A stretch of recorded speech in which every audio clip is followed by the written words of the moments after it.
आज हमारे स्टूडियो में एक ऐसे सामाजिक कार्यकर्ता जिसे गोपालगंज ही नहीं पूरा बिहार जानता है, आज हमारे साथ हैं आदरणीय संजय चौबे जी। तो आइए संजय चौबे जी से बात करते हैं और इनके बारे में जानते हैं।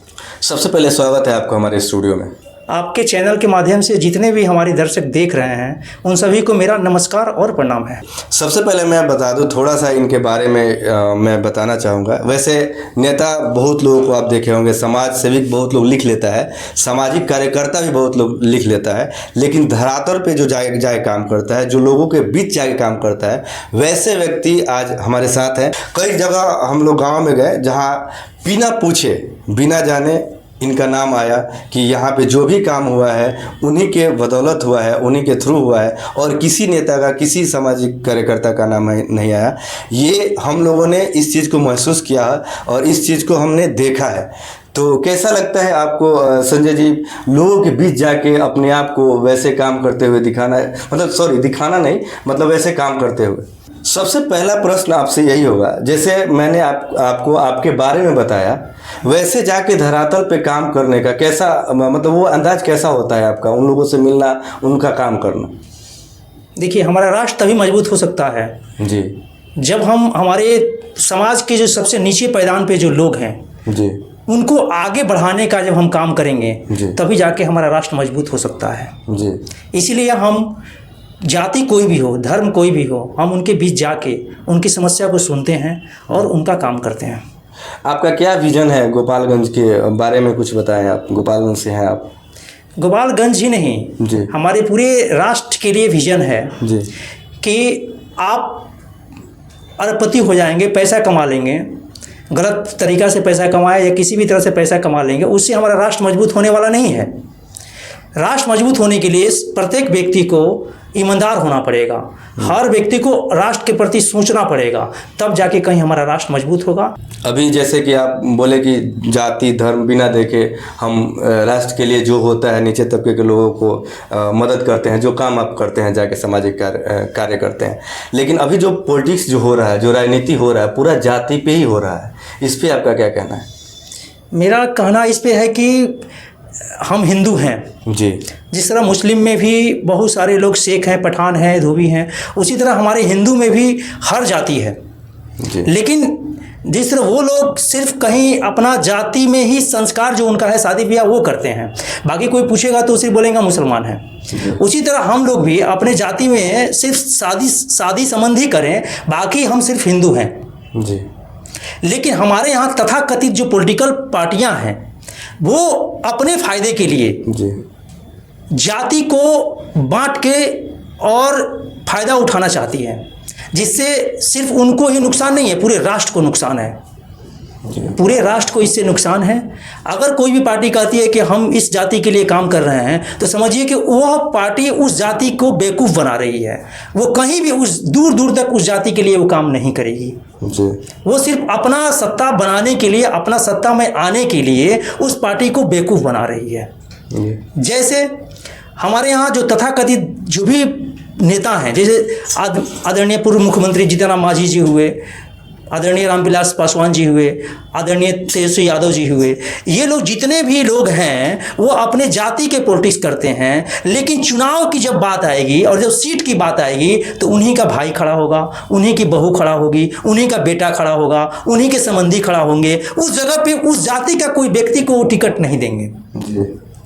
अगर कोई आरक्षित सीट है और वो आरक्षण कोटा से आ रहे हैं तो उनका धर्म बनता है, उनका कर्तव्य बनता है कि वो तो जिस पोस्ट पे हैं, जिस पद पे हैं, वो तो है ही, कम से कम उस जाति के किसी व्यक्ति को आगे बढ़ाने का वो काम करें। लेकिन वो लोग ऐसा नहीं करते हैं। वो लोग जब भी सीट की बात होगी तो अपने बहनोई को खोजेंगे, अपने बेटा को खोजेंगे, अपने बहू को खोजेंगे कि भाई, और वहाँ से वो लोग टिकट उनको देंगे जी। और वोट के लिए अपने जाति को वो लोग बोलेंगे कि आप लोग हमको वोट दीजिए। सिर्फ बेवकूफ़ बनाने का वो लोग काम करते हैं। जाति के लिए वो लोग ना कुछ किए हैं और ना करेंगे, सिर्फ वोट बनाने के लिए और राष्ट्र को कमज़ोर करने के लिए वो हिंदू को जाति में बांटना चाहते हैं। तो आपको क्या लगता है कौन राजनीतिक दल ऐसा है जो राष्ट्र के लिए अच्छा काम कर रहा है? देखिए, आज हमारे यशस्वी प्रधानमंत्री नरेंद्र मोदी जी हैं, वो उनकी सोच जो है वो कई साल आगे का है जी। 2014 के बाद जो 2014 में जो प्रधानमंत्री बने तो उनका विजन ही था कि हम भारत जो है विश्व का सबसे शक्तिशाली देश बने, हम विकसित राष्ट्र बने, और उन्होंने उस पर काम करना शुरू कर दिया। और आज उनके काम करने का शैली जो है वो देश में कहीं ना कहीं दिखाई दे रहा है। लेकिन हमारे जो तथाकथित नेता जो हैं, अदर पार्टियां जो हैं, विपक्ष की जो पार्टियां हैं, उनके पास कोई मुद्दा तो है नहीं।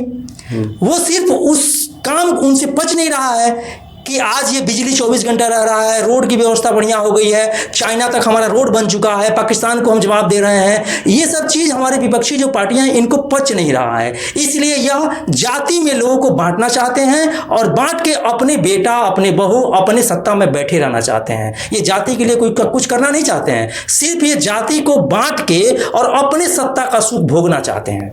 आई बात, आप जाति का बात कर रहे हैं, जो जाति जनगणना है वो विपक्ष वाले ही उठाए थे।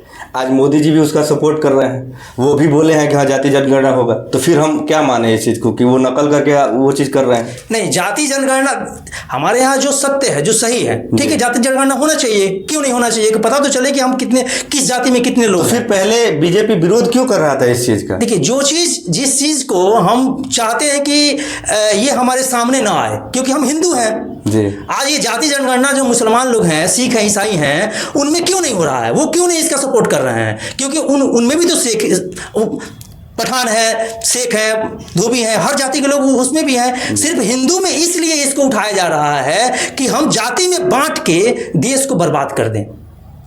जी। और जिस दिन हम लोग जाति में हम हिंदू हैं, जब कॉलम कोई फॉर्म भरते हैं तो आप उसमें लिखते हैं कि हम हिंदू हैं। आप अपने संस्कार, अपनी जो भी आपका संस्कार है उसको आप अपने जाति में कीजिए। बाकी जो भी काम है वो आप हिंदू बन के ही रहिए। अगर जिस दिन आप बंटना शुरू हो गए हैं और ये तथाकथित जो भी पॉलिटिकल पार्टियां हैं वो हिंदू को बांटना शुरू कर दिया है, जिससे हमारा राष्ट्र कमजोर होगा और हम खत्म हो जाएंगे। तो हिंदू तो शुरू से ही बटा हुआ है। आप बात कर रहे हैं कि बांटना शुरू कर दिया, बांटा, ये तो वर्ण व्यवस्था जब से बना है तब से पूरा बटा हुआ है। नहीं, वर्ण व्यवस्था हिंदू बटने वाला नहीं है, कर्म के हिसाब से बांटा गया है। हिंदू को बांटने के लिए थोड़ी वर्ण व्यवस्था बना। वर्ण व्यवस्था कर्म के आधार पर बना हुआ है। आप जो कर्म करेंगे, चाहे किसी भी जाति को हो, आपको वो माना जाएगा। अगर ब्राह्मण है, अगर व्यवसायी का काम कर रहे हैं तो वो वैश्य है जी। अगर कोई किसी भी जाति का हो, अगर वो पूजा पाठ करवा रहा है, विद्वान है, तो पंडित है। वो कर्म के आधार पे 4 वर्णों में बांटा गया था, जाति के आधार पे नहीं बांटा गया था। अब हम आपसे बोल रहे हैं ना कि आप हिंदू हैं, आपकी जो जाति है आप उसमें अपना जो शादी संबंध है उसको छोड़ के बाकी आप हिंदू बने रहिए। लेकिन हमारे जो पॉलिटिकल पार्टियां हैं ये नहीं चाह रही हैं कि हम एक रहे, वो किसी ना किसी तरह से उसको तोड़ना चाह रही हैं। अब कौन ऐसा आप बताइए कि अगर दिल्ली में कोई कांड हो रहा है, किसी भी जाति का व्यक्ति अगर वहां गलत काम कर रहा है, चाहे ब्राह्मण ही कोई व्यक्ति अगर गलत काम कर दिया, तो क्या पूरे देश के ब्राह्मणों से पूछ के वो गलत काम कर रहा है? नहीं। कि टारगेट पूरे देश के ब्राह्मणों को लिया जा रहा है? यह विदेशी ताकत जो हमारे देश को कमजोर करने के लिए वो सोशल मीडिया पर तुरंत एक्टिव हो जाती है जी।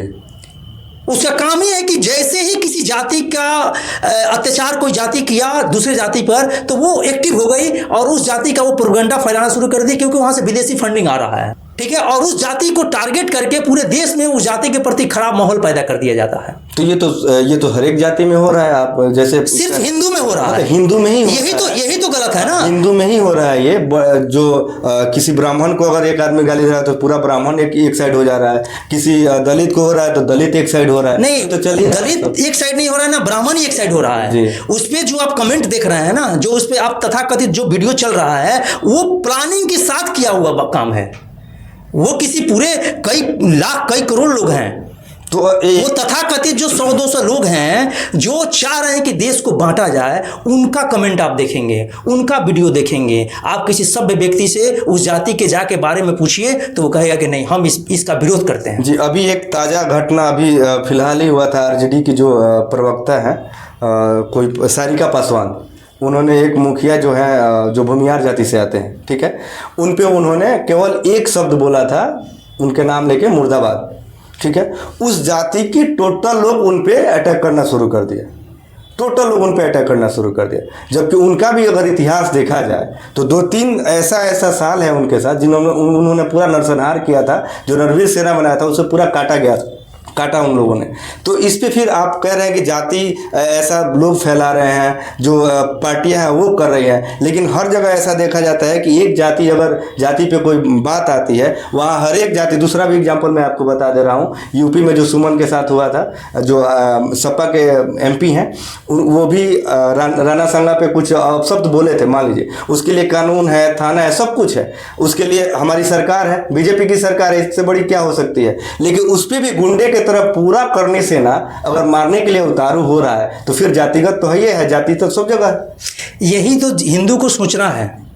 जैसे इटावा में जो कांड हुआ जी, जो कथावाचक के साथ वहाँ के ब्राह्मण लोगों ने किया जी, क्या सही है क्या गलत है ना आप जानते हैं ना हम जानते हैं, वो काम प्रशासन का है जी। लेकिन वहाँ के मुख्यमंत्री जिनको कोई मुद्दा नहीं मिला, उन्होंने कहा कि ब्राह्मण जो है ये गलत काम करते हैं। सॉरी, पूर्व मुख्यमंत्री, हाँ, जो पूर्व मुख्यमंत्री अखिलेश यादव जी, जो आदरणीय अखिलेश यादव जी जो रह चुके हैं, उन्होंने उस पर जो टिप्पणी किया जिससे वहाँ की जातिवाद भावना जो भड़की, इस पे तो कहीं ना कहीं प्लानिंग हुआ। अगर वहाँ के ब्राह्मण गलती किए हैं तो प्रशासन उसके लिए है, हाँ है, सरकार उसके लिए है, उसको सजा मिलना चाहिए जी। और प्रशासन अपना काम भी कर रही है, तुरंत अरेस्ट भी किया जी। और क्या सही, लेकिन आपने उसको जाति का रंग दे दिया। अब देखिए, ये अब समझने वाली बात है कि वही जब वहाँ घटना घटा तो हमारे यहाँ के पूर्व स्वास्थ्य मंत्री और पूर्व उप मुख्यमंत्री आदरणीय तेजस्वी यादव जी ने उस पर मुद्दा उठाया कि ब्राह्मणों को सिर्फ कथा कहने का अधिकार नहीं है। तो हम उनसे ये बात पूछना चाहते हैं कि सिर्फ मुख्यमंत्री बनने का अधिकार सिर्फ आप ही को है? नहीं, आपके जाति के लोगों को नहीं है। सिर्फ आप जो है, आपका कोई भी चीज पर्सनल नहीं है, क्योंकि आप विपक्ष के बहुत बड़े नेता हैं जी। और आपका हर चीज सार्वजनिक है जी। आपका एक एक काम जो है, अगर आप अपने जात के लिए बात करते हैं तो आपने अपने जाति के लिए पूरे बिहार में क्या किया है? आप दलित की बात करते हैं तो आपने 2000 जब से एनडीए की सरकार जब रही है बिहार में, दलितों के लिए, पिछड़ों के लिए आवाज उठाई है और उनके लिए काम किया गया है जी। आप रिकॉर्ड उठा के देख लीजिए। लेकिन जब उनकी सरकार रही है, आरजेडी की सरकार रही है, तब दलितों के साथ केवल जाति के नाम पर उनको प्रलोभन देके और उनको अपने पक्ष में वोट करने के लिए लंभावित किया गया है, काम नहीं किया गया है जी। उनको अपने पक्ष में लाने के लिए उनको प्रोपगेंडा फैला के कि तुम्हारे साथ ये किया जा रहा है, संविधान हटाया जा रहा है, मैंने 20 तरह का प्रोपगेंडा फैला के और उसको किसी भी तरह वो मेरे साथ आ जाए, यही काम किया गया है। अभी आप बात कर रहे थे विपक्ष में, ज़्यादातर आप आरजेडी का बात कर रहे थे कि आरजेडी ने अपने दलितों के लिए कुछ नहीं किया और अपने जाति के लिए कुछ नहीं किया, लेकिन जाति वाला ये लोग राजनीति करते आ रहा है शुरू से। लेकिन कुछ ऐसा देखा जाए तो कहीं कहीं ऐसे जाइएगा जहाँ पे लालू प्रसाद यादव के लोग भगवान मानता है दलित लोग, क्योंकि उनका मानना है कि दलितों को 90 में जब वो आए तो उस टाइम जो स्थिति था दलितों को, वहाँ से उठाने का काम लालू प्रसाद यादव ने किया है। और बहुत सारे ऐसे जो जूता सीते थे उनके बेटे को जैसे विधायकी में लड़ाया, जो एक औरत थी उनको भी लड़ाया, मतलब बहुत सारे ऐसे हैं जो दलित से उठा के उन्होंने विधायक तक बनाया उस चीज़ को। तो फिर आप कैसे कह रहे हैं कि वो दलितों के विरोधी हैं चाहे अपनी जाति के विरोधी हैं? पहले महत्वपूर्ण बात को समझिए जी। आप जिनकी बातें कर रहे हैं सब हमारे पास रिकॉर्ड है जी कि उन्होंने किसको विधायक बनाया, हम माइक पे नहीं बोल सकते हैं जी जी। उन्होंने उन्हीं व्यक्ति को टिकट दिया जो उनके आगे पीछे घूम रहा हो, चाहे वो ड्राइवर हो या चाहे वो जूता सीने वाला हो जी। समाज से उठा के उन्होंने किसी को नहीं दिया, समाज से उठा के उन्होंने टिकट नहीं दिया। जो व्यक्ति उनके आगे पीछे घूम रहा था, ना चाहे 90 हो, चाहे आज हो, चाहे कभी भी हो जी, उसी व्यक्ति को टिकट दिया गया। और उनका कहना था कि हम कुत्ता के गला में भी अगर पट्टा बांध देंगे तो वो जीत जाएगा जी। 1990 से लेकर 2005 तक की स्थिति ये थी। अब इसमें समझने वाली ये बात है कि आपका घर गोपालगंज जिला में पड़ता है, आदरणीय पूर्व मुख्यमंत्री राबड़ी देवी का भी निवास स्थान गोपालगंज ही है। आप लोगों ने जिस जिले से दो मुख्यमंत्री, उप मुख्यमंत्री, रेल मंत्री, स्वास्थ्य मंत्री हुए, आप लोगों ने गोपालगंज जिला के लिए क्या किया? ये सबसे बड़ी क्वेश्चन है। और आपने अपने जाति के लिए क्या किया? आपने चरवाहा विद्यालय छोड़ के तेल पिनावा लाठी छुड़वा के आप 2090 से लेकर 2005 तक आप अपनी जाति की शिक्षा गणना को चेक कर लीजिए जी। और 2000 जब भी एनडीए की सरकार रही है और वहां से शिक्षा गणना उसी जाति का जो शिक्षा का जो रेशियो है उसको चेक कर लीजिए, पता चल जाएगा आपको। और आज भी आप वही काम कर रहे हैं, आज भी आप वही काम कर रहे हैं कि आप अपने जाति को बेवकूफ बना के, एक तो पहले आप हिंदू को बांटना चाहते हैं और दूसरा आप अपने सत्ता में आने के लिए कोई भी प्रोपगंडा चाहे जो भी हो, सिर्फ हमको सत्ता चाहिए जी, उस पर आप काम कर रहे हैं। यह देश हित के लिए बिल्कुल ठीक नहीं है। देश मजबूत है तभी आप भी हैं, हम भी हैं, नहीं तो अगर दूसरे देश से, अगर जैसे अभी पाकिस्तान से लड़ाई हुआ था, चाइना उसके विपक्ष उसके साथ खड़ा हो गया, तुर्की खड़ा हो गया। अगर आज हम मजबूत नहीं होते तो वो सब अगर हम पर हमला करता तो उसकी मिसाइल ये नहीं देखती कि ये आदरणीय तेजस्वी यादव जी का घर है कि संजय चौबे का घर है। वो मिसाइल जब आके गिरेगा भारत में तो सब तहस नहस हो जाएगा। सही बात। सब सत्ता खत्म हो जाएगी, सब पैसा ज्यों का त्यों पड़ा रह जाएगा और सब हिंदूवादी जो ये तथाकथित नेता बने हुए हैं ये सब खत्म हो जाएगा। और इसी को खत्म करने के लिए कि हिंदू एक ना हो, इसी को खत्म करने के लिए ये जो पॉलिटिकल पार्टियां हैं जो किसी मुद्दा को लेके तुरंत जातिवाद रंग दे देती हैं जी, ये विदेशी फंडिंग है और वहां से इसको चलाया जा रहा है। आज जो मोतिहारी में अजय यादव जी के साथ जो हुआ उस पर हमारे पूर्व मुख्यमंत्री उप मुख्यमंत्री जी ने क्यों नहीं कुछ कहा? वो भी तो यादव जाति के थे, इसलिए नहीं कहा ना कि उनको मुसलमानों का वोट चाहिए। अगर वो उस पर बोल देंगे तो उनका मुसलमानों का वोट कट जाएगा जी। मुहर्रम में जो घटना, हाँ, जो मुहर्रम में घटना घटा तो उस पर उनको वोट चाहिए जी। तो दिक्कत यहाँ है कि आप अपने वोट के लिए, आप मुख्यमंत्री बनने के लिए जी किसी हद तक जाने के लिए तैयार हैं। यह देश के लिए ठीक नहीं है। तो ऐसा आरोप तो एनडीए सरकार पे भी लगता है, बीजेपी भी बहुत सारा ऐसा आरोप लगा हुआ है, हर एक स्टेट में लगा हुआ है, जैसे महाराष्ट्र में लगा हुआ, फूट डालो शासन करो वाला उनका नीति जो है। मतलब लोग ऐसे सुनने में आया है कि अगर एक पार्टी है पहले उसको तोड़ दो, एक को अपने पास ले लो, फिर उसके साथ चुनाव लड़ो, उसको जिता दो, उसको सीएम बनाओ, फिर उसके बाद उसको कहीं फेंक दो, पता ही नहीं चलता वो कहाँ गए। जैसे शिंदे साहब का आज हुआ, आज वहाँ पे सीएम कौन है महाराष्ट्र में देखिए। फिर एक पार्टी और मैं बता दूं आपको, ये बिहार का एक पार्टी है लोजपा। जब रामविलास जी स्वर्गवास हुए उसके बाद से उनके पार्टी को तोड़ा गया, उनके भाई को मंत्री बना दिया गया। चिराग उस टाइम बीजेपी के सपोर्टर थे लेकिन वो अलग थे, उस टाइम मंत्री उनके भाई बने। आज उनके भाई कहाँ हैं? चिराग पासवान कहाँ है? देखिए, तो ये तो उन पे भी आरोप लगता है कि ये अपने सत्ता के लिए कुछ भी कर सकते हैं, अपने मतलब अपने भाई से दूरी करवा सकते हैं। यह बात समझने का है। जब आपने बीजेपी की बात कही तो हर पार्टी में हम मानते हैं इस बात को, हम इस बात को मान रहे हैं कि कहीं ना कहीं 100 में 100 सही नहीं हो सकता है, लेकिन आपका विचार देखा जाता है कि आप किस मकसद से काम कर रहे हैं। आप अगर पढ़ाई कर रहे हैं तो आपका मकसद देखा जाएगा, आपका लक्ष्य देखा जाएगा कि आप पढ़ाई कर रहे हैं तो क्यों कर रहे हैं। आज अगर यशस्वी प्रधानमंत्री नरेंद्र मोदी जी के नेतृत्व में जहां भी सरकार बिहार में बन रही है या केंद्र में सरकार है तो सबसे पहले ये देखिए कि उसका लक्ष्य क्या है। इन विपक्षी पार्टी का जो लक्ष्य है वो सिर्फ बांटना है देश को और सत्ता करना है और जंगल राज को फैलाना है। और बीजेपी का जो लक्ष्य है वो देश को कैसे विकसित करें। जब तक राज्य विकसित नहीं होगा तब तक देश कैसे विकसित होगा।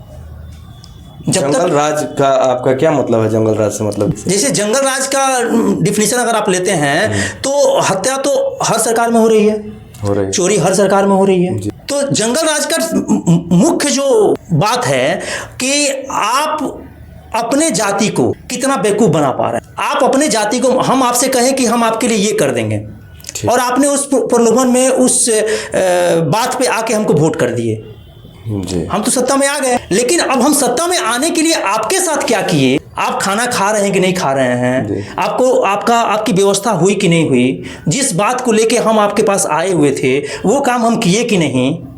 ये भी जंगल राज की श्रेणी में आता है। सिर्फ हत्या, चोरी, बलात्कार ये जंगल राज की श्रेणी में आता ही है, लेकिन सबसे मुख्य आता है कि आप अपने जाति को बांट के और उसको जो है बरगला के आपने वोट तो ले लिया, लेकिन उसके लिए आप काम नहीं किए, ये भी जंगल राज की श्रेणी में आता है। चलिए, तो एक एग्जांपल और मैं आपको देता हूँ। दिल्ली में अभी सरकार किसकी है? बीजेपी की है। रेखा जी वहाँ पे सीएम बने हुए हैं। केजरीवाल के बाद उनको फुल बहुमत से लोगों ने जिताया। उन्होंने वोट मांगा, जहाँ जहाँ झुग्गी था वहाँ वोट, यहाँ तक इवन प्रधानमंत्री का भी ये कहना था कि जहाँ झुग्गी वहीं मकान। ठीक है, वहाँ पे जितना नेता थे सब यही कह के वोट मांगे। आज उनका क्या दशा है? सबका घर 2 बजे रात को तोड़ दिया जा रहा है जाके। अभी कोर्ट का कोई फैसला आए उससे पहले घर को तोड़ दिया जा रहा है। सरोजनी नगर इतना अच्छा, सब गरीब अपना ठेला लगा के चाहे जैसे भी वहाँ पे मार्केट करते थे, पूरा सामान उनको 3 बजे जाके पुलिस उठा लेती है, लेके चली जाती है। तो फिर उनका वादा और वैसा वो भी तो जंगल राज की एक श्रेणी में आ जाएगा। फिर बोलते कुछ और है, करते कुछ और है। नहीं नहीं नहीं, पहले आप इस बात को समझिए कि आप जहाँ बसे हुए हैं हम कहीं तो बस नहीं जाएंगे। नहीं, इसके पिछले दिल्ली में जो इसके पहले सरकार जो थी जी, उन्होंने छूट दे रखा था कि जिसको जहां मन करे, चाहे वो बांग्लादेश का हो, चाहे वो पाकिस्तान का हो, चाहे अदर किसी भी कंट्री का हो, आके बस सकता है। जहां मन है तो रोड पे भी आप घर बना लीजिए, कोई दिक्कत नहीं। उससे आपका दिल्ली विकसित नहीं होगा। जहां जहां लोगों ने घर बनाया था, क्या वो ऑथेंटिक था? नहीं, वो गवर्नमेंट से क्या उन लोगों ने परमिशन लिया था? नहीं। अब रह गई बात कि जब गवर्नमेंट से उन लोगों ने परमिशन नहीं लिया था तो पिछली सरकार ने इस पे कार्रवाई क्यों नहीं की? जिस समय ये घर बन रहा था तो उस समय सरकार क्यों नहीं रोकी, क्यों नहीं उन लोगों को जमीन दी? आज अगर बीजेपी की सरकार बनी हुई है जी, तो जहां जहां अनलीगल कॉलोनी है ठीक, उसको हटाया जा रहा है जी। और हटाया ही नहीं जा रहा है, वहां विकसित भी किया जा रहा है जी। और जो लोग वहां से हट रहे हैं, आपको एक जानकारी हम दे दें कि जो लोग वहां से हट रहे हैं उनकी लिस्ट बना के प्रॉपर तरीके से उनको जमीन भी दिया जा रहा है और घर भी दिया जा रहा है। शायद आपको नहीं पता हो, जिन लोगों के पास रहने के लिए जगह नहीं है उनको प्रॉपर तरीके से जमीन भी दिया जा रहा है और घर भी दिया जा रहा है। लेकिन बहुत ऐसे लोग हैं कि जिनका घर है दिल्ली में जी, लेकिन वो जानबूझ के झुग्गी झोपड़ी में बस वहाँ रुके हुए हैं भाड़ा कमाने के लिए और सरकारी फंड, सरकारी जो व्यवस्था है उसको उठाने के लिए। तो वैसे लोगों पर कार्रवाई किया जा रहा है। लेकिन जो सच में उस लायक हैं उनकी लिस्ट बना के उनको ज़मीन भी दिया जा रहा है और उनको घर भी दिया जा रहा है। लेकिन हमारी जो पहले की जो सरकार थी जी, आदरणीय केजरीवाल जी की जो सरकार थी, उन लोगों ने इन लोगों को बसने क्यों दिया? नहीं, वो तो 30 साल से बसे हुए हैं। 30 साल से कांग्रेस की सरकार थी, उसके बाद इनकी सरकार है। इन्होंने ऐसा काम क्यों नहीं किया? जो अनलीगल है वो तो अनलीगल है ही। आप कम से कम जब मुख्यमंत्री बने, चाहे कांग्रेस की सरकार हो चाहे आपकी सरकार हो, इन लोगों ने कम से कम चिन्हित करके जो जिस व्यक्ति के पास घर नहीं है, जमीन नहीं है, उनको जमीन दे दिए होते तो आज एक कदम भाजपा को नहीं उठाना पड़ता जी। अब हमको तो विकसित करना है ना, हमको तो अपना दिल्ली, अपना राष्ट्र मजबूत करना है। तो उसके लिए तो हमको रोड बनाना है। आप रोड पे घर बना लिए हैं तो आपको तो हटाना पड़ेगा। अब जब आपको हम हटाएंगे तो ये देखेंगे कि आपके पास ज़मीन है कि नहीं है। अगर ज़मीन नहीं है तो आपको दूसरी जगह ज़मीन देंगे, घर देंगे और रोज़गार की व्यवस्था करेंगे। तब तो ये पहल हो रहा है तो अच्छी बात है कि मतलब उनको ज़मीन भी मिल जाए। लेकिन जो न्यूज़ में जो हम देख रहे हैं, जो सोशल मीडिया पे देख रहे हैं, अधिकतम लोग जो रो रहे हैं, जो अपने बारे में बता रहे हैं, अधिक लोग अगर देखा जाए तो बिहार से ही गए हुए हैं, यूपी से ही जाके वहाँ पे रहे हैं। जो 30 साल से वैसे जगह पे वो रह रहे हैं जहाँ दिल्ली का कचरा जाता था, वहाँ पे वो लोग सफाई कर करके उतना साफ करके अपना वो लोग नैन बसेरा जो भी है वो बनाए हुए थे। कांग्रेस के राज में भी डीडीए पूरा फ्लैट बनाई हुई है वहाँ पे, लेकिन उनको अलॉटमेंट नहीं हुआ था अभी तक। वो वैसे के वैसे जंगल झाड़ी वो पड़ा हुआ है। चलिए, इनकी सरकार है, अगर ऐसा हो रहा है तो बहुत ही बढ़िया बात है कि उनको भी मकान मिल जाएगा, उनको भी सब कुछ मिल जाएगा। चलिए, अब देश विदेश से आते हैं गोपालगंज पे। अभी गोपालगंज का क्या माहौल है? आपको क्या लगता है गोपालगंज में किसका आने वाला है यहाँ पे, क्योंकि अब इलेक्शन नज़दीक है? अब देखिए, हम लोगों से अपील करेंगे जी कि आप किसी को वोट देने से पहले जी एक बार अपने राष्ट्र के प्रति जरूर सोचिए। आप किसी के बहकावे में आके वोट ना करें जी, उससे राष्ट्र मजबूत नहीं होगा। अगर गलत व्यक्ति सत्ता में बैठ जाएगा तो वो आपको भी ले डूबेगा और अपने भी डूबेगा। सही बात। इसलिए आप वैसे व्यक्ति को वोट करें, वैसे पार्टी को वोट दें जो राष्ट्र को मजबूत करने के बारे में सोच रहा है। और यह मौका बार बार नहीं मिलता है। हमारे यशस्वी प्रधानमंत्री नरेंद्र मोदी जी आज अगर प्रधानमंत्री बन के और देश को विकसित राष्ट्र बनाने के चक्कर में पड़े हुए हैं और सोच रहे हैं और कर भी रहे हैं जी, तो हमारा भी दायित्व बनता है कि राष्ट्र के प्रति सोचकर और उनके कंधा से कंधा मिला के हम लोग चलें। चले राष्ट्र की बात बोले आपकी, मतलब गोपालगंज में ऐसा होना चाहिए, एकदम होना चाहिए। पार्टी को देख के, राष्ट्र को देख के आपको वोट करना चाहिए। पार्टी समझिए, जितनी भी पार्टियां हैं यहाँ पे, जितनी भी पार्टियां हैं, आप कह रहे हैं कि ये आरजेडी है, ये पार्टी है, ये पार्टी है, ये भाजपा है, ये पार्टी है। हम आपसे ये पूछना चाहते हैं कि आप वोट देते क्यों हैं? आप वोट इसलिए देते हैं ना कि आपको रोड की व्यवस्था अच्छी हो, बिजली की व्यवस्था अच्छी हो, स्वास्थ्य की व्यवस्था अच्छी हो जी। आप जो चाह रहे हैं वो सारी व्यवस्थाएं आपकी अच्छी हो जी। आज आपके पास क्या रोड की व्यवस्था अच्छी नहीं है? क्या आज आपके पास 24 घंटा बिजली नहीं मिल रहा है? क्या आपके स्वास्थ्य की व्यवस्था अच्छी नहीं है? क्या रोजगार की व्यवस्था अच्छी नहीं है? हमारे पास विधिवत रूप से रिकॉर्डेड डाटा है जी, जो तथाकथित अगर पूरे भारत में कोई भी व्यक्ति बीजेपी को छोड़ के जी, अगर बीजेपी को छोड़ के किसी भी पार्टी के प्रवक्ता अगर हमसे बात करना चाहते हैं इस मुद्दे पे कि भारतीय जनता पार्टी ने, बीजेपी ने कोई काम नहीं किया है, तो हम उनको चैलेंज करते हैं कि आप हमारे साथ 10 मिनट बैठ जाएं। ठीक है, हम आपको हिंदी में, भोजपुरी में समझाएंगे कि बीजेपी ने क्या क्या काम किया है। जी। आप ऐसे देश को बर्बाद करने का काम ना करें, लोगों को बरगनाने का काम ना करें। लोग सीधे हैं जी, वो आपकी बातों में तुरंत आ जाएंगे। आप उनको सही बात समझाएं कि हमारे देश में आज क्या हो रहा है, आज हम कहाँ हैं, कल कहाँ थे। लेकिन यहाँ क्या है ना कि हम अपनी जाति को वोट के लिए, आज मान लीजिए कि हम पार्टी से हट के बात करते हैं, आदरणीय चिराग पासवान जी या आदरणीय जीतन मांझी जी या तेजस्वी यादव जी, जितने भी लोग हैं वो अपनी जाति की भरपूर पॉलिटिक्स करते हैं, राजनीति करते हैं। हम उनसे पूछना चाहते हैं कि आप जिस सीट पे लड़ते हैं वो आरक्षित सीट है सही है। तो फिर आप जो आरक्षित सीट है तो आप अपने जाति के जो नीचे तबका का व्यक्ति है, जो गरीब है, जिसकी पॉलिटिक्स आप राजनीतिक करते हैं, उसको आप टिकट क्यों नहीं दे रहे हैं? कि आप अपने बहू को टिकट दे रहे हैं, आप अपने बहनोई को टिकट दे रहे हैं, आप अपने बेटा को टिकट दे रहे हैं, जो आपके करीबी है, जो आपके आगे पीछे घूम रहा है, उसी को टिकट दे रहे हैं और बात करते हैं कि हमारी जाति के लोग हमको वोट दे। तो ये बेवकूफ़ बनाना हुआ कि नहीं हुआ? इससे राष्ट्र मजबूत नहीं होगा, देश मजबूत नहीं होगा। जैसे एग्जाम्पल समझिए, अगर एक बाल्टी पानी है और उस एक बाल्टी पानी में 20 आदमी को पीना है, अब 5 आदमी उसमें से 5-5 बोतल निकाल के लेके चले जाए तो 15 आदमी तो भूखे मर जाएगा ना। उसी तरह हमारे यहाँ देश के जितने संसाधन हैं, चाहे पैसा हो चाहे जो भी चीज़ हो, सीमित है।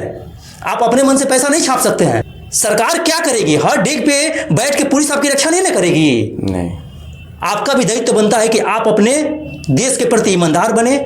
कौन सा काम आपको नहीं करना है और जो काम नहीं करना उसी को आप जानबूझ के कर रहे हैं। जब हमारे यहाँ शराबबंदी हुआ जी, हमारे आदरणीय मुख्यमंत्री जी ने शराब को बंद किया, अच्छा काम किया, बहुत अच्छा काम। लेकिन आज विपक्ष उसको क्या कह रहा है कि घर घर शराब मिल रहा है। तो ये कहीं ना कहीं ये बात सही भी है। बात सुनी, समझिए इस चीज को, घर घर शराब मिल रहा है जी।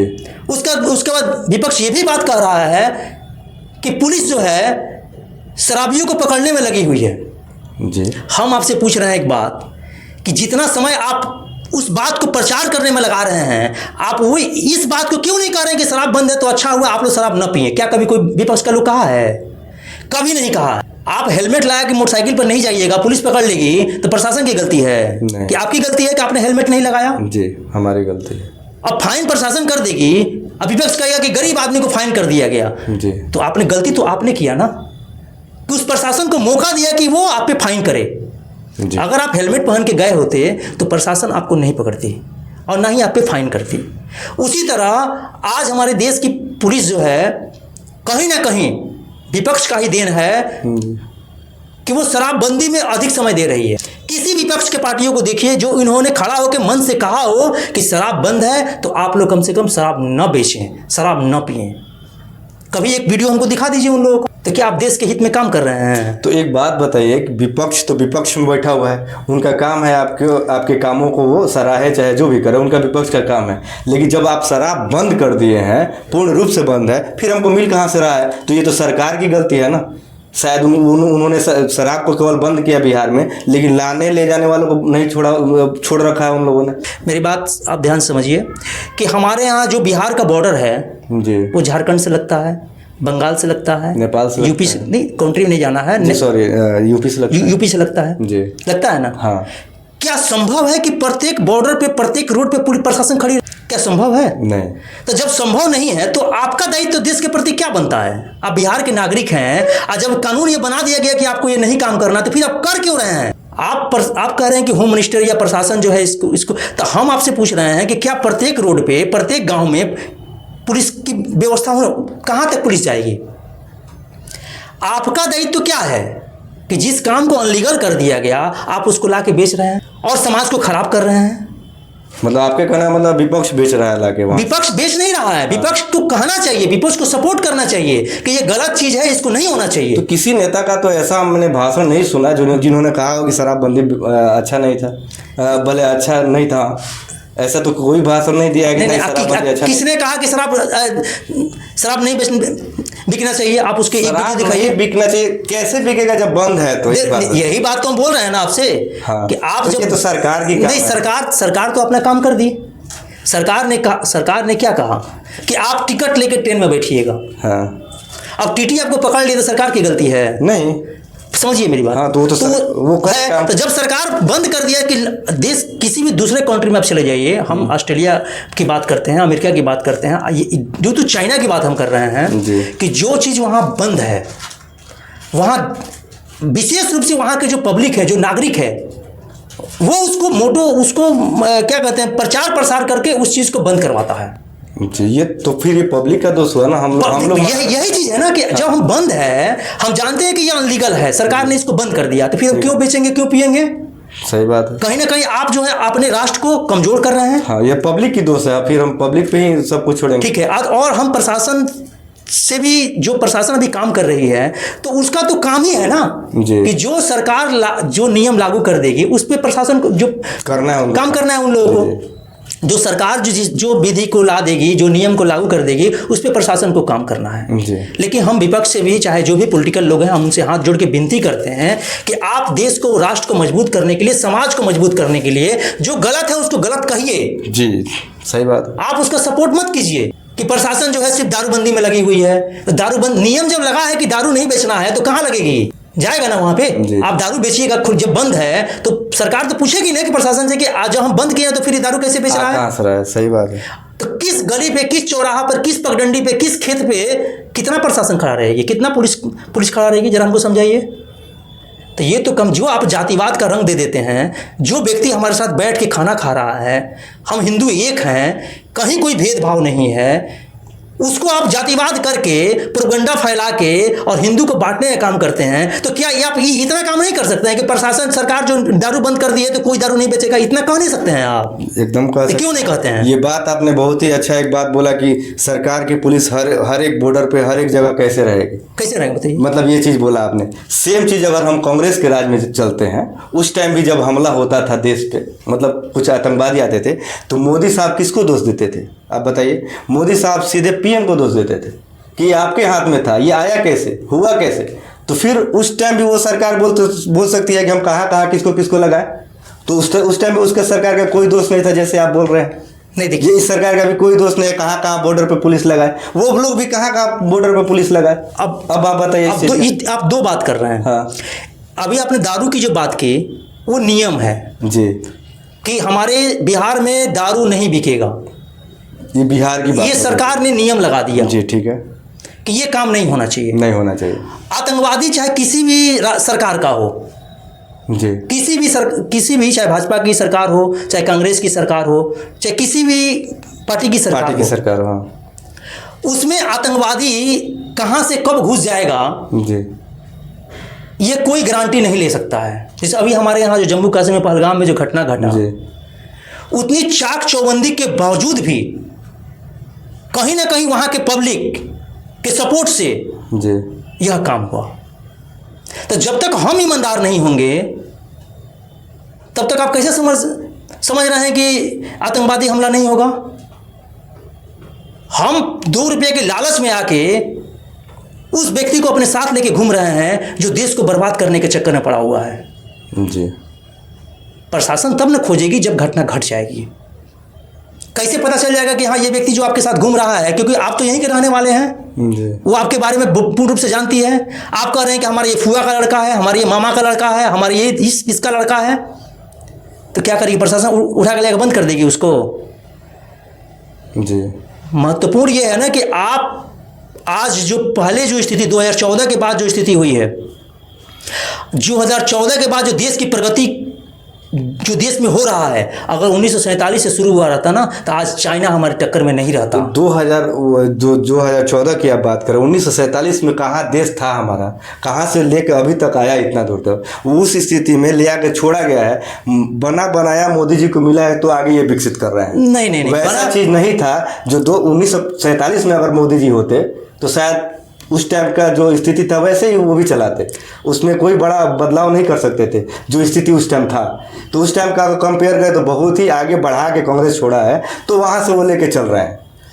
ऐसा स्थिति है। हमारे भी दादा कभी धोती, सुनिए, हमारे भी दादा कभी धोती पहनते हैं तो उसके बाद वो हमारे पापा को पैंट शर्ट तक लेके आके छोड़े, तो आज हम जीन्स पहन रहे हैं। तो हम ये थोड़ी कहेंगे कि नहीं हम ही से शुरू किए हैं, हम ही सब किए हैं। हमारे दादा का भी उतना ही योगदान है, कांग्रेस का भी उतना ही योगदान है देश को आगे लाने में। उसके बाद मोदी जी आज यहाँ तक लेके चल रहे हैं। आप गोपालगंज का बात कर रहे हैं, इस पे एक मिनट हम आपसे इस पे बात करना चाहते हैं। जी बोलिए। जैसे आपने कहा कि 1947 में जी कुर्सी वही रहती है, ठीक, आप ध्यान दीजिएगा, कुर्सी वही रहती है, बैठने वाला आदमी पर डिपेंड करता है कोई व्यक्ति उस कुर्सी का कितना उपयोग करता है। ठीक। 1947 से जब देश आज़ाद हुआ, जी, कांग्रेस का शासन हमेशा रहा। जी, शुरू से रहा, बीच में कुछ इधर उधर हुआ। जी। हम ये नहीं कह रहे हैं कि उन्होंने काम नहीं किया, लेकिन जो काम करने का जो रेशियो होना चाहिए, जी, जो काम करने का स्पीड होना चाहिए, वो नहीं रहा। हम आपके स्टूडियो में आके बैठ जाए यहाँ पे और चुपचाप आपकी बातों को सुनते रहे, कुछ बोले नहीं, तो बैठने से मतलब नहीं बनता है। नहीं, आपकी सवालों को हम जवाब दे, यह महत्वपूर्ण है। ठीक। तो कांग्रेस ने काम किया, लेकिन जो काम उनको करना चाहिए, जिस स्पीड से काम करना चाहिए, उस स्पीड से उन्होंने काम नहीं किया। इसका उदाहरण आपको दे रहे हैं। आप आज से 10 साल 15 साल पहले चले जाइए, आपको पटना जाने में कितना समय लगता था? 5 घंटा, ज़्यादा ही लगता था। रोड भी सही नहीं था। हाँ, रोड सही नहीं था उस टाइम, बस की सुविधा थी। आप जब घर पहुंचते थे तो आप पूछते थे कि बिजली आई है? लाइट का कमी था। जी, था ना जी, बहुत कमी था। आज जाके क्या पूछते हैं कि बिजली कटी है कि नहीं कटी है? आप ये पूछते हैं। जी। तो जो रेशियो होना चाहिए काम करने का, कुर्सी वही है। जी। हम किसी को ये नहीं कह रहे हैं कि उन्होंने काम नहीं किया, काम किया, वे लोग भी काम किए हैं, लेकिन जो काम करने का स्पीड होना चाहिए, जो काम करने का विजन होना चाहिए, उन लोगों ने सिर्फ सत्ता में रहने के लिए वर्क किया है। सत्ता में कैसे हम बने रहें इसके लिए उन लोगों ने काम किया, देश के लिए काम नहीं किया। लेकिन यशस्वी प्रधानमंत्री नरेंद्र मोदी जी, वो उनको सत्ता से मतलब नहीं है। कोई कहता है ना कि ये उनका विजन है कि हम देश को मजबूत कर दें, उसके बाद जिसको मन करे आए बैठे, कम से कम हमारा राष्ट्र तो मजबूत हो जाए। जो अगल बगल ये जो टुटपुजिए जो हमारे कंट्री के लोग हैं, वो जो इधर उधर करते हैं, तभी हम जवाब क्यों नहीं दे रहे हैं? इसलिए नहीं दे रहे हैं कि अभी हमको मजबूत होना है। और जब आप देखिएगा, आप समाज में देखिएगा, जब आप आगे बढ़ना शुरू कर दीजिएगा ना, तो आपके पट्टी पटदार, आपके गांव के अधिकतर लोग आपका पैर खींचना शुरू कर देंगे। ये तो शुरू से होता है, हुआ है। तो उसको ध्यान नहीं देते हुए आप अपने आप को उतना मजबूत कर लीजिए कि वो कितना उसको आपके बारे में सोचने से पहले 10 बार सोचना पड़े। तो यही हो रहा है। हमारे प्रधानमंत्री जी का सपना ही है कि हमारे रहते भर में देश को इतना मजबूत कर देंगे कि आने वाले जो हमारे पड़ोसी हैं वो हमारी तरफ देखने से पहले 10 बार सोचें कि हम इनसे लड़े कि नहीं लड़े। टांग खींचने का जहाँ तक सवाल है, टांग खींचने का काम तो मोदी जी भी पहले किए हैं। आधार कार्ड कांग्रेस लेकर आ रहा था तो उस टाइम इन्होंने विरोध किया। जीएसटी कांग्रेस लेकर आ रहा था तो उस टाइम इन्होंने विरोध किया। अपने आते सब कुछ लागू कर दिया, तो टांग तो ये भी खींच रहे थे पहले। नहीं समझिए, फिर देखिए, हर चीज़ का एक तरीका होता है इम्प्लीमेंट करने का। आप लागू करने का पहले मेरी बात को समझिए। आज आधार जरूरी है, जरूरी आधार। आप कहने का मतलब है कि विरोध क्यों हो रहा है, क्यों किया गया, हम उसको तो आप समझे नहीं। आपने ऐसे ही कह दिया कि विरोध किया गया। विरोध जो सत्य है उसके लिए विरोध नहीं हुआ, जो गलत था उसके लिए विरोध किया गया। इस पे बहुत सारी कहानियां हैं। ये तो बहुत ही बढ़िया बात है कि वहाँ विपक्ष की बात सुनी जाती थी, अब तो थोप दिया जा रहा है। कहीं थोपा नहीं जाता है, पूछा ही नहीं जा रहा है कि ये चीज हम लेके आ रहे हैं और डायरेक्ट लागू कर दिया जा रहा है। ऐसा नहीं होता, ऐसा हो रहा है नहीं, ऐसा नहीं है। तो आप नहीं, विपक्ष में जब सुनिए ना, पहले जब जो सही चीज है, एक बात बताइए, हम कहते हैं, एक बात समझिए, अपनी बात को समझिए, हम ये बात कर रहे हैं कि यहाँ हम हॉस्पिटल बढ़िया बनाने जा रहे हैं जी, और विपक्ष कह रहा है कि बन जाएगा तो हमको वोट नहीं मिलेगा, तो विरोध करेगा ना, वो तो बाहर निकल के नाच करेगा। तो लेकिन मेरा जो विजन है देश के प्रति, हमारा जो विजन है काम करने का, उसमें कोई विरोध भी करेगा तो हम उसके विरोध को नहीं मानेंगे, क्योंकि उसका विरोध करने का तरीका गलत है। आज किसान बिल का क्या हुआ फिर? क्या किसान बिल में क्या दिक्कत था? किसान बिल का क्या फिर वापस क्यों लिया? जो पोलिटिकल, सुनिए पहले मेरी बात, वहां जो तथाकथित कुछ लोग थे ऐसे, किसान बिल में क्या दिक्कत था? तो फिर वापस क्यों लिया गया? क्या देखिए, अब छोड़िए, उस सब पे हम जाना नहीं चाहते हैं, ठीक है, बहुत सारी लंबा कहानी हो जाएगा। आप इतना बात समझिए कि विपक्ष जो भी अभी सरकार है, यशस्वी प्रधानमंत्री मोदी जी का जो सरकार है, भाजपा की जो सरकार है, वो देश को, राष्ट्र को विकसित करने के लिए, मजबूत करने के लिए जो भी बिल ला रही है, वो विपक्ष नहीं चाह रहा है कि इस बिल को लाया जाए। इसके लिए वो विरोध कर रहा है और समाज में प्रोपेगेंडा को फैलाया जा रहा है। विपक्ष ये आज एम्स कितना है देखिए, आज ट्रेन की सुविधा कितनी है, आज जो जिस जगह पे आप नजर उठा कर देख लीजिए, क्या विकास नहीं कहेंगे इसको?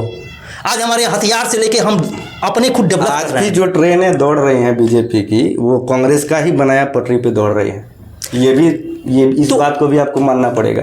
दूसरी चीज़, चलिए हम उसी को बड़ी मुद्दा बन जाएगा, बहुत सारा बातें हो जाएंगी।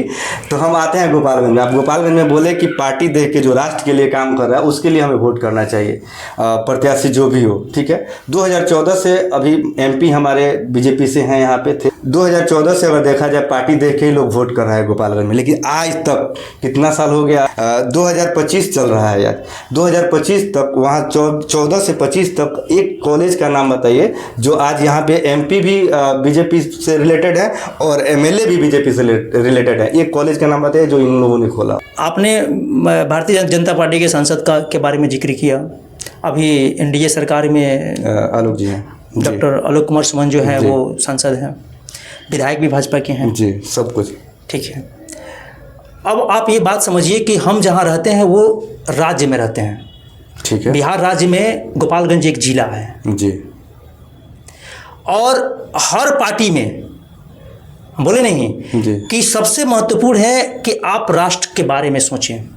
जी, हर पार्टी में गलत लोग हैं, हम इसके बारे में बोल रहे हैं ना आपसे। हर पार्टी में गलत लोग हैं जी, जिसको भाजपा ही एक ऐसी पार्टी है जो बर्दाश्त नहीं करती है। अगर आप आज गलत काम करते हैं तो आपको उठा के हटा दिया जाएगा, क्योंकि आपका सोच सिर्फ सीमित है। आप देश और राज्य और समाज के प्रति नहीं सोच रहे हैं, आप सिर्फ अपने बारे में सोच रहे हैं। तो वैसे लोगों को जो है भाजपा कहीं ना कहीं नहीं रखती है। अब कॉलेज की बात हुई या यूनिवर्सिटी की बात हो रही है, जी जी, या जो भी वर्क है, इस पे काम हो रहा है। जहाँ जरूरत पड़ेगा, जैसे सबिया फील्ड जो एयरपोर्ट है, काम हो रहा है ना उस पर, हो रहा है। तो उसी तरह जहाँ जहाँ सरकार को लगेगा कि हाँ यहाँ कॉलेज होना चाहिए, आज मेडिकल कॉलेज बन रहा है ना थावे में, जी, बन रहा है कि नहीं बन रहा है, काम लगभग वहाँ सब कुछ हो चुका है। आज गोपालगंज में जो हॉस्पिटल है उसकी जाकर व्यवस्था को देख लीजिए आप जी। आज हमारे यहाँ गोपालगंज से जो ट्रेन नहीं चलती थी वो ट्रेन चल रही है जी, ट्रेन का तो वही चीज़ है। जब हमको लगता है कि इस पे भी काम हो रहा है, यूनिवर्सिटी में भी काम हो रहा है और कॉलेज पे भी काम हो रहा है, और ये जल्दी ही आपको दिखाई देगा और समाज को भी दिखाई देगा। चलिए, बहुत बहुत धन्यवाद। बहुत सारी बातें हुई, बहुत सारी पार्टी की बातें हुई, समाज की बातें हुई। अब जाते जाते आप गोपालगंज में किसका फेस देखना चाहते हैं, या ऐसे ही बताइए किसका यहाँ पे होना चाहिए? नज़दीक है, इलेक्शन नज़दीक है, उसमें आप किसको सपोर्ट कर रहे हैं? ऐसा कुछ बता सकते हैं तो बताइए, अन्यथा ऐसे समाज के बारे में कुछ बताइए। कैसे गोपालगंज के लोग अपने प्रत्याशी को चुने, क्या देख के चुने, इस चीज़ के बारे में बताइए। कि लोगों का तो हम भी चुनाव लड़ चुके हैं विधानसभा का। जी जी, इस बार भी लोगों का मोट है कि लोग का कहना है कि नहीं, आपको चुनाव लड़ना है। जी जी, लेकिन नेता बन जाने से आप समाज के प्रति ईमानदार कहाँ हो पा रहे हैं? आप जब सत्ता में बैठ जा रहे हैं तो 100 में से 5% है जो समाज के प्रति ईमानदार है। सही बात है। आप सत्ता में क्यों आ रहे हैं? इसलिए आ रहे हैं कि समाज के लिए काम करेंगे जी, लेकिन आप समाज के लिए कितना काम कर रहे हैं, यह महत्वपूर्ण है। यह महत्वपूर्ण है जी।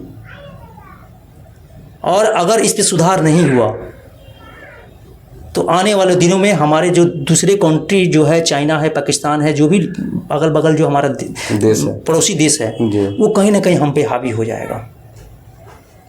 हम पूरे हिंदू भाइयों से यह नम्र निवेदन करते हैं, जी। हाथ जोड़ के विनती करते हैं कि आप किसी भी पॉलिटिकल पार्टी के बहकावे में जातिवाद पे पॉलिटिक्स ना करें, जातिवाद पर राजनीतिक ना करें। जी। अगर कोई एक व्यक्ति कहीं गलती करता है तो उससे पूरे समाज को न जोड़ा जाए, क्योंकि वह जो गलती किया हुआ व्यक्ति है पूरे समाज से पूछ के गलती नहीं किया है। नहीं किया। अगर वो गलती किया है तो प्रशासन उसको सजा देगी। जी। लेकिन हमारे यहाँ जो पॉलिटिकल लोग हैं जो उसको जाति का रंग दे देते हैं, और हम और आप एक साथ बैठ के जो खाना खाते हैं उसको नहीं चाह रहे हैं कि एक साथ बैठ के हम लोग खाना खाएं, क्योंकि उनको वोट चाहिए। जी। यह गलत है। आप एक रहें, तभी जाके सुरक्षित रहेंगे और राष्ट्र को मजबूत करने के बारे में सोचें। जी। बस यही विनती है। वोट उन्हीं को दें जो आपके बारे में, आपके लिए काम करें। चलिए, बहुत बहुत धन्यवाद, आप आए, हमें इतना टाइम दिया, बहुत कुछ लोगों को बताया गोपालगंज के बारे में, उसके लिए बहुत बहुत धन्यवाद। फिर कभी टाइम होगा तो फिर इनको बैठाएंगे हम, और चूँकि ये भी प्रत्याशी रह चुके हैं, एक बार इलेक्शन लड़ चुके हैं, तो फिर कहीं मूड बना इनका लड़ने के लिए तो फिर एक बार बैठाएंगे और फिर गोपालगंज के विजन के बारे में, गोपालगंज के बारे में इनका क्या सोच है, क्या क्या करने वाले हैं, उस चीज़ के बारे में हम फिर से चर्चा करेंगे। तब तक के लिए सभी को हमारी तरफ से नमस्कार। आप सभी को धन्यवाद।